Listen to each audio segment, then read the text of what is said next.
通过本期视频，你将了解到果冻豆、棒棒糖、安卓版本的区别，向前兼容与向后兼容，不更新系统会怎么样？更新背后的阴谋。大家好，欢迎来到大硕子的频道，我是一个胖嘟嘟的计算机系小伙儿。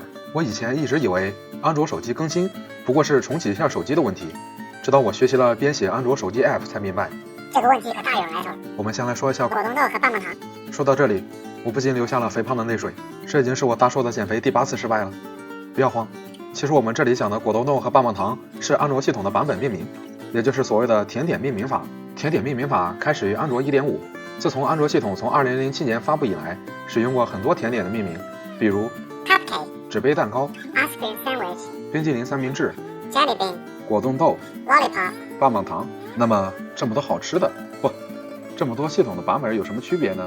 有的同学可能会觉得越更新越好，看起来你是完全不懂哦。我房间里有好康的，不仅可以让你懂那个，我们这里需要引入一个重要的概念 SDK， 也就是软件开发工具包。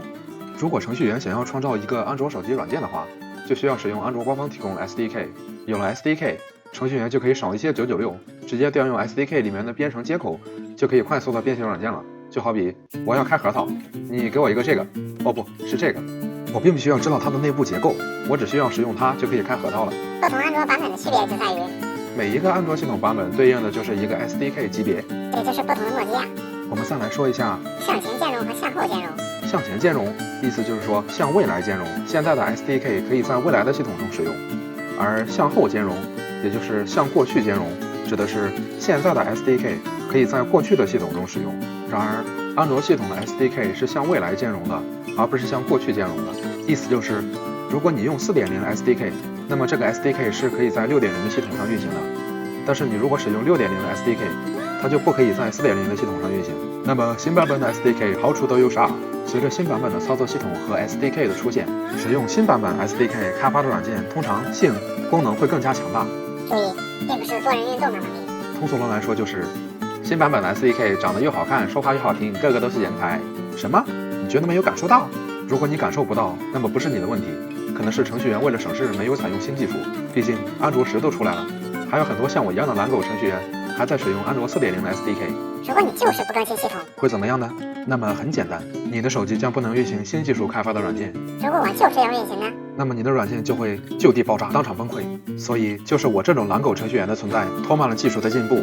不过你暂且不用担心，一般软件在开发的时候都规定了一个最低 SDK 版本，意思就是如果当前操作系统 SDK 版本比这个软件使用的 SDK 版本更低，那么你就装不上。那么现在我们再来说一下更新背后的阴谋。你可能会发现，你很久以前的安卓手机再也不会给你更新系统了，除非你是直接刷机硬刷进去。那么旧手机不配更新吗？您觉得您配吗？我不要你觉得，我要我觉得。其实我们的手机操作系统也是一个比较大的软件，在你使用手机的时候，开机就是启动了操作系统，只有操作系统启动后，你才能启动像微信这样的应用程序。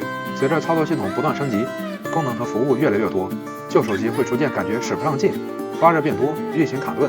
而某知名科技公司更是有电池门的存在，目的就是让用户的手机变得越来越慢，起到加快淘汰的作用。这样你就不得不买新手机了。好了，以上就是本期视频的所有内容了。如果你觉得本期视频不错的话，记得点赞、收藏、关注、订阅哦。我们下期再见。